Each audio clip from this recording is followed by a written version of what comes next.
I don't want to say that Alexander Volkov is losing his much coveted place in the UFC's top 10 because he is clearly a bona fide top 10 fighter. He's number 7. He's gone from like number 4, number 5, number 6, somewhere always kind of in that middle. We've already labeled him fairly, maybe unfairly, as a gatekeeper of the heavyweight division because you lose to the Curtis Blades, you lose to the Cyril Gons, you lose to the Tom Aspinalls. I mean, you're kind of in that middle ground.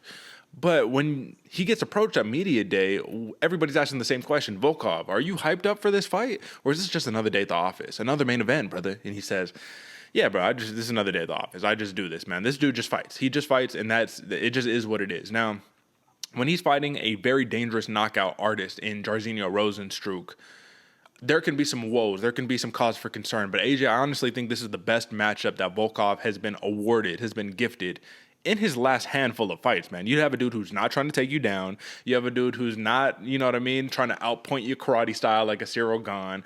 You have a dude who's going to walk forward and try to knock you out, and that's Volkov's specialty. So let me ask you straight off the bat. Minus 165 favorite is Alexander Volkov. Plus 135 comeback for Biggie Boy Jairzinho Rozenstruik. Do you think Volkov should be more of a favorite, or do you think due to his past couple of fights, they're trying to hedge their bet a little bit and kind of suppress the odds on him? Yeah, I think they're suppressing the odds on this one a lot because I do, as much as I don't think this is a gimme fight, I do think this is the UFC brass being like, hey, man, you've done a lot for us. That last one against Tom Aspinall, thank you so much for taking it. Here's a little give back, brother. Like, here's a little something else, a stylistic fight that's going to be a lot more beneficial in your favor. With the reach, the kicks he has, and then the plotting style of Jairzinho Rozenstruik, this is very much a tailor-made matchup for Volkov. And I think the odds makers, everyone knows that, but because of just how struggling he's been even before his last five, man, this dude's been on an up and down tear for quite a while in Volkov. I think there's presence odds just a little bit to kind of hedge the bets just a little, man. What do you think? You know what, man? Like, I would agree with you to a degree, but I also think that the odds makers are factoring in the absolute bombs in the hands of Jairzinho Rozenstruik. Because if he lands flush, man, he can knock anybody out. We saw that in the Augusto Sakai fight. Augusto Sakai couldn't really even get started, brother. I mean, he was just walking him down, keeping him on his back foot in that tiny cage. Next thing you know, man, he landed a two-piece that looked like it barely touched Sakai, and Sakai, basically, that was it. That was done for him. So what makes this fight interesting to me is that at the end of the day, Alexander Volkov, 9 of his last 10 wins are via knockout, man. 3 submissions, 6 knockouts, right? Only 2... Actually, I take that back. That was notes for somebody else. Sorry. Alexander Volkov is a nasty motherfucker, bro. That's basically the point that I want to make. This is a man who really, when he can inflict his game plan, when he can do what he wants to do in a fight, there's very few people that can stop him. Now, we know that the bombs in the hands of Jairzinho Rozenstruik are some of the biggest weapons that he's going to bring to the table. He's just going to walk you forward and try to do the work with his hands. The difference between Alexander Volkov and Rozenstruik is that Volkov uses a lot of distance with his kicks, distance management, power management, the ability to dictate where the fight goes.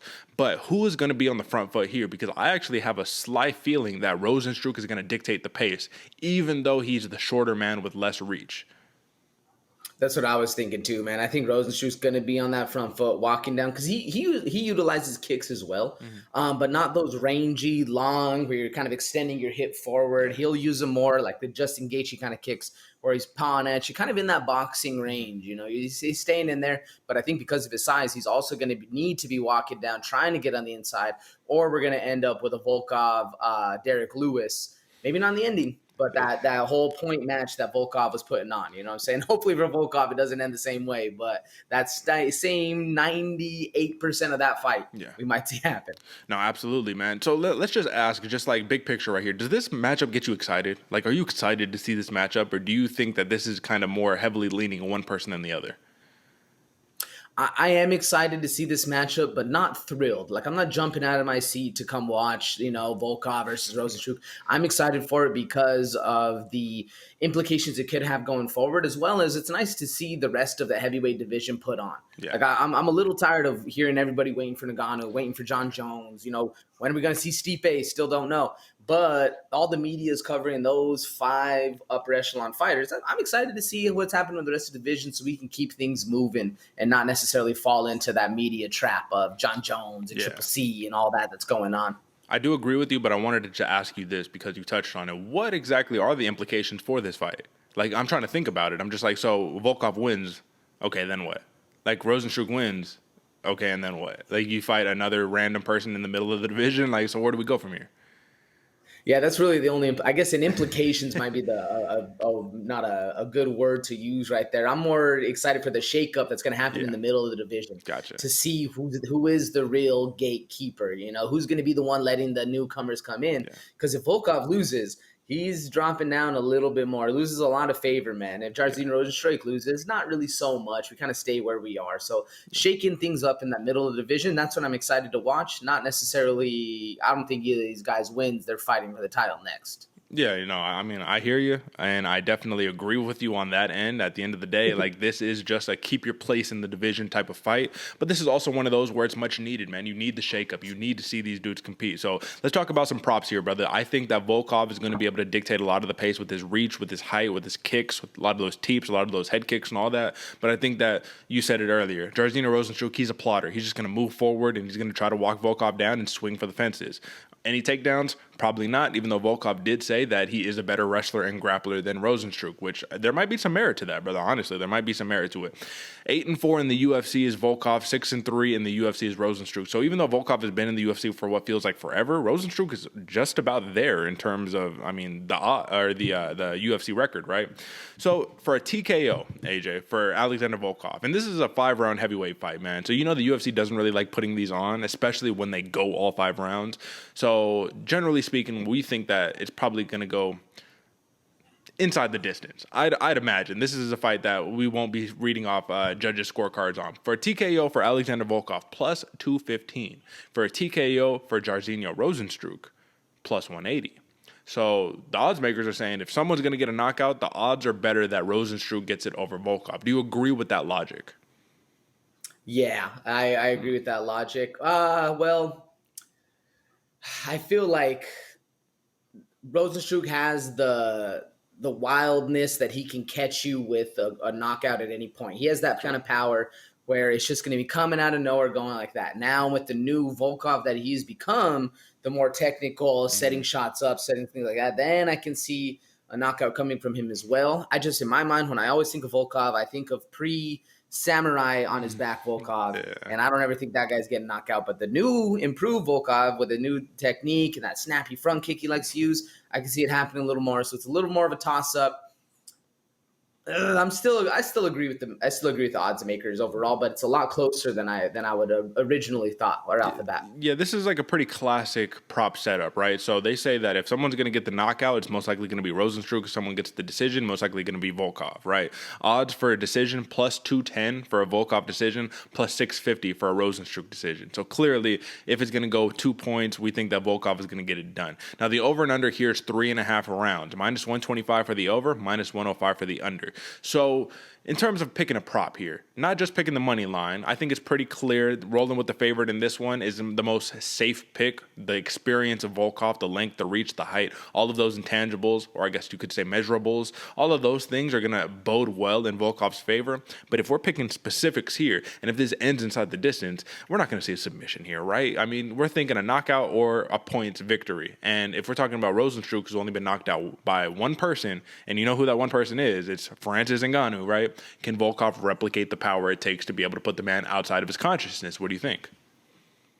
Ooh, I don't know, man. That's a heavy-duty power right there. And the thing is, Rozenstruik, he's been doing kickboxing for X amount of years. However many years this dude's been doing it before he jumped in the UFC. So he's seen power. He's seen those hands flying like that. He's used to that kind of style of fight. I don't think Volkov's going to be taking him down, so he doesn't need to worry about that. So he can focus on the big power coming his way. I don't know if Volkov has the might to get it done like Francis, man. What about you? I think that he can get it done, but it has to be an accumulation, right? The most dangerous Volkov is when he sits down on his shots and he believes in that right cross of his, you know what I mean? But the difference is going to become, I just wonder, is Rozenstruik going to sit here and say, you're such a tall dude, it's going to be hard to headhunt, which Rozenstruik does a lot. Let me start working the body, you know what I mean? And you see an accumulation of body shots for Volkov, get him tired, he's bringing that head down a little bit to block the body, and then you get taken up over the top. I mean, it could happen.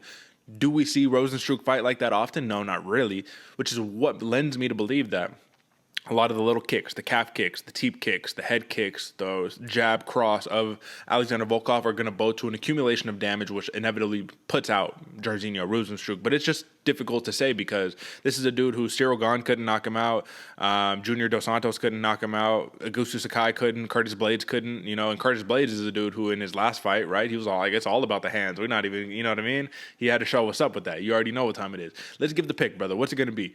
Decision? If we're rolling with Volkov here, both of us are rolling with Volkov. Are you picking plus 215 for the TKO or plus 210 for the decision?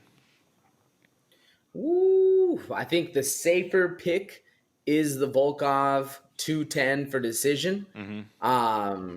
I'm kind of feeling I'm gonna roll with that. I said in the beginning, I don't think a decision is gonna happen, but I feel like that's the more lucrative route. But that 215 knockout, there's nothing to scoff at right there. That's a nice one too. Yeah, that's not bad at all. Well, I have to roll with the knockout here just because, like I said, Dana White will probably lose his fucking mind if this fight goes 5 rounds.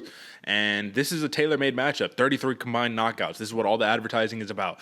Someone has to go down. And I do think that somebody is going to leave their guard down for just that split moment that's going to allow that knockout shot to present itself. So I'm rolling with Alexander Volkov here. The thing is, it's 3.5 rounds for the over and under. So if you're going the over for the decision, I think that it's only fair that I rock with the under here, probably like round 3, early round 3. Not that 3.5, but that round 3. And I will rock with the TKO prop there, man. I just think 2 big boy heavyweights. These are the biggest dudes in the division, damn near. How can you just go to a point fight? It's going to be hard to see. But either way, Alexander Volkov across the board, that is the pick for the Bloody Water Podcast.